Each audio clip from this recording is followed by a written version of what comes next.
তারেক রহমান রাজশাহীতে যাচ্ছেন আজ। ফান্ড তৈরি করে বেকার শিক্ষার্থীদের জন্য পুঁজির ব্যবস্থা করব, তাসনিম জারা।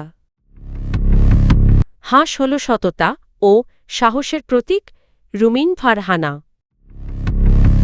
আমিরে জামায়াতের সঙ্গে ফিলিস্তিনের রাষ্ট্রদূতের সাক্ষাৎ। আ লীগের নিরপরাধ সমর্থনকারীদের পাশে থাকবে বিএনপি, মির্জা ফখরুল। দীর্ঘ ২২ বছর পর রাজশাহীতে যাচ্ছেন বিএনপির চেয়ারম্যান তারেক রহমান। তার আগমনকে কেন্দ্র করে নগর জুড়ে ব্যাপক উৎসাহ উদ্দীপনা বিরাজ করছে। আজ বৃহস্পতিবার ২৯শে জানুয়ারি রাজশাহীর ঐতিহাসিক মাদ্রাসা মাঠে বিএনপির বিশাল নির্বাচনী জনসভা অনুষ্ঠিত হবে। এতে প্রধান অতিথি হিসেবে বক্তব্য দেবেন দলের চেয়ারম্যান তারেক রহমান। দলীয় সূত্র জানায় দুপুর ২টার দিকে তারেক রহমান জনসভায় যোগ দেওয়ার কথা রয়েছে। জনসভায় রাজশাহী, নাটোর ও চাঁপাইনবাবগঞ্জ জেলার মোট ১৩টি সংসদীয় আসনের নেতাকর্মী ও সমর্থকেরা অংশ নেবেন। জনসভাকে ঘিরে কেন্দ্রীয় ও স্থানীয় পর্যায়ের শীর্ষ নেতারা ইতোমধ্যে রাজশাহীতে উপস্থিত হয়েছেন। এর আগে বুধবার ২৮শে জানুয়ারি দুপুরে মাদ্রাসা মাঠে বিএনপির পক্ষ থেকে এক সংবাদ সম্মেলনের আয়োজন করা হয়। সেখানে জানানো হয় তারেক রহমানের আগমন উপলক্ষে সব ধরনের প্রস্তুতি সম্পন্ন করা হয়েছে। সংবাদ সম্মেলনে মহানগর ও জেলা বিএনপির জ্যেষ্ঠ নেতৃবৃন্দ উপস্থিত ছিলেন। বিএনপির দলীয় সূত্র অনুযায়ী সর্বশেষ ২০০৪ সালে ইউনিয়ন পরিষদের জনপ্রতিনিধিদের একটি সম্মেলনে অংশ নিতে রাজশাহীতে এসেছিলেন তারেক রহমান। দীর্ঘ ২২ বছর পর তার এই আগমনকে ঘিরে পুরো জেলায় ব্যাপক নির্বাচনী প্রচারণা চালানো হয়েছে। জনসভা সফল করতে দিন-রাত মাঠে কাজ করেছেন দলটির নেতাকর্মীরা। এই বিষয়ে বিএনপির রাজশাহী বিভাগীয় সাংগঠনিক সম্পাদক সৈয়দ শাহীন শওকত বলেন, এই জনসভায় মানুষের ঢল নামবে। আমাদের ধারণা প্রায় ৫.৫ লাখ মানুষের সমাগম হতে পারে। সে অনুযায়ী সব ধরনের প্রস্তুতি ও নিরাপত্তা ব্যবস্থা নিশ্চিত করা হয়েছে। ঢাকা ৯ আসনের স্বতন্ত্র প্রার্থী ডা. তাসনিম জারা বলেছেন, অনেক তরুণ-তরুণী পড়ালেখা শেষ করেও চাকরি পাচ্ছেন না। তাদের মেধা আছে কিন্তু পুঁজি নেই। এই বাস্তবতা থেকে উত্তরণে তিনি নির্বাচিত হলে স্টার্টআপ ঢাকা -৯ নামে একটি তহবিল গঠনের উদ্যোগ নেবেন, যার মাধ্যমে বেকার শিক্ষার্থীদের প্রাথমিক পুঁজি সহায়তা দেওয়া হবে। বুধবার ২৮শে জানুয়ারি দুপুরে রাজারবাগ সেন্ট্রাল জামে মসজিদ এলাকা ও আশপাশের বিভিন্ন স্থানে জনসংযোগকালে তিনি এসব কথা বলেন। ডা. তাসনিম জারা জানান, যারা ঘরে বসে ক্ষুদ্র ব্যবসা বা উদ্যোগ শুরু করতে চান তাদের জন্য এই তহবিল থেকে সহায়তা দেওয়ার পরিকল্পনা রয়েছে।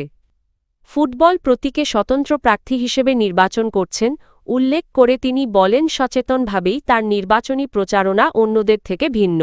তিনি বলেন, আমরা কোনো শোডাউন মিছিল বা পোস্টার ব্যবহার করছি না, লাউডস্পিকারও ব্যবহার করছি না, যাতে সাধারণ মানুষের ভোগান্তি না হয়। ডা. তাসনিম জারা জানানো তিনি অলিগলি, পাড়া মহল্লা, এমনকি বস্তি এলাকাতেও গিয়ে মানুষের সঙ্গে সরাসরি কথা বলছেন। তার ভাষায়, সাড়া পাচ্ছি কল্পনার বাইরে। মানুষ গাড়ি কিংবা রিকশা থেকে নেমে কথা বলছেন, শুভেচ্ছা জানাচ্ছেন। নারী, পুরুষ, তরুণ, বয়স্ক সব বয়সের মানুষের কাছ থেকেই ভালোবাসা পাচ্ছি। ব্রাহ্মণবাড়িয়া ২, সরাইল, আশুগঞ্জ, বিজয়নগরের ২টি ইউনিয়ন আসনের স্বতন্ত্র প্রার্থী ব্যারিস্টার রুমিন ফারহানা ভোটারদের উদ্দেশ্যে বলেছেন, ভোটের আগের দিন বিকাল থেকে শুরু করে ভোট গণনা শেষ হওয়া পর্যন্ত সবাইকে কেন্দ্র পাহারায় থাকতে হবে, যাতে কোনোভাবেই ভোট কারচুপির সুযোগ না থাকে।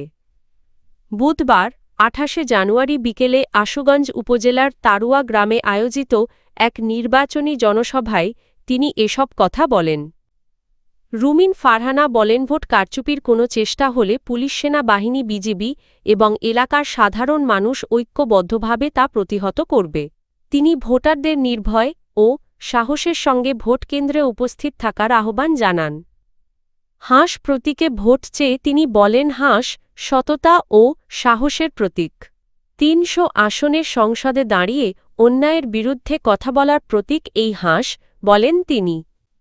টাকার বিনিময়ে কিংবা ভয়ভীতির মুখে ভোট না দেওয়ার আহ্বান জানিয়ে রুমিন ফারহানা বলেন, একটি ভোট শুধু একজন ভোটারের ব্যক্তিগত অধিকার নয়, বরং তার সন্তান ও এলাকার ভবিষ্যতের সঙ্গে জড়িত।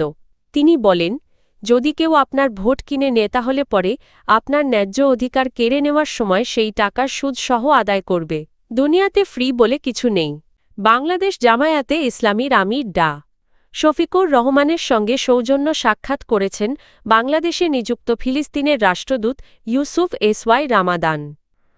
বুধবার ২৮ জানুয়ারি সকালে অনুষ্ঠিত এই সাক্ষাতে জামায়াত আমিরের সঙ্গে উপস্থিত ছিলেন দলের সহকারী সেক্রেটারি জেনারেল ও কেন্দ্রীয় প্রচার ও মিডিয়া বিভাগের প্রধান অ্যাডভোকেট এহসানুল মাহবুব জুবায়ের।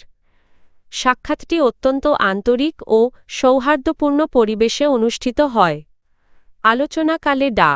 শফিকুর রহমান বাংলাদেশ ও ফিলিস্তিনের মধ্যে বিদ্যমান গভীর ও ঐতিহাসিক সম্পর্কের বিষয়টি পুনর্ব্যক্ত করেন। তিনি বলেন, দলমত নির্বিশেষে বাংলাদেশের জনগণ সবসময় ফিলিস্তিনের ন্যায়সঙ্গত সংগ্রামের পাশে রয়েছে এবং ভবিষ্যতেও থাকবে। তিনি গাজায় ইসরায়েলের দখলদারিত্ব, সহিংসতা এবং জোরপূর্বক উচ্ছেদের পরিকল্পনা বন্ধে কার্যকর উদ্যোগ গ্রহণের জন্য জাতিসংঘ, ইসলামী সহযোগিতা সংস্থা OIC ও আন্তর্জাতিক সম্প্রদায়ের প্রতি আহ্বান জানান। জামায়াত আমির বলেন, ফিলিস্তিন একটি পূর্ণ স্বাধীন ও সার্বভৌম রাষ্ট্র হিসেবে প্রতিষ্ঠিত না হওয়া পর্যন্ত বাংলাদেশের দোয়া, ভালোবাসা, সহযোগিতা ও অকুণ্ঠ সমর্থন অব্যাহত থাকবে। বিএনপির মহাসচিব মির্জা ফখরুল ইসলাম আলমগীর বলেছেন, এবার তো নৌকা নেই। শেখ হাসিনা ভারতে চলে গেছেন। মাঝখানে তার যে সমর্থকরা ছিলেন তাদের বিপদে ফেলে গেছেন। সেই বিপদের সময় আমরা তাদের পাশে দাঁড়িয়েছি। আওয়ামী লীগের নিরপরাধ সমর্থকদের পাশে থাকবে বিএনপি। বুধবার ২৮ জানুয়ারি বিকেলে ঠাকুরগাঁও -১ আসনের রায়পুর ইউনিয়নের মোলানি বাজার এলাকায় আয়োজিত এক নির্বাচনী পথসভায় তিনি এসব কথা বলেন। মির্জা ফখরুল বলেন, আর মাত্র ১৫ দিন পর জাতীয় সংসদ নির্বাচন। আপনারা নিশ্চয়ই মনে রাখেন, এর আগে আমরা এমপি নির্বাচন করেছি প্রায় ১৫ বছর আগে। এই দীর্ঘ সময়ে দেশের মানুষ ভোট দিতে পারেনি। জনগণের ভোট নিয়ে গেছে ফ্যাসিস্ট হাসিনার লোকজন কিংবা পুলিশ ও প্রশাসন। এবার আমরা আশা করছি একটি সঠিক নির্বাচন হবে, যেখানে যার ভোট তিনি নিজেই দিতে পারবেন, যাকে খুশি তাকে ভোট দিতে পারবেন। বর্তমান পরিস্থিতি নিয়ে তিনি বলেন, আমরা এখন কিছুটা স্বস্তিতে আছি, যদিও পুরোপুরি নয়। জিনিসপত্রের দাম এখনও অনেক বেশি, তবে আইন শৃঙ্খলা পরিস্থিতি আগের তুলনায় কিছুটা ভালো মনে হচ্ছে।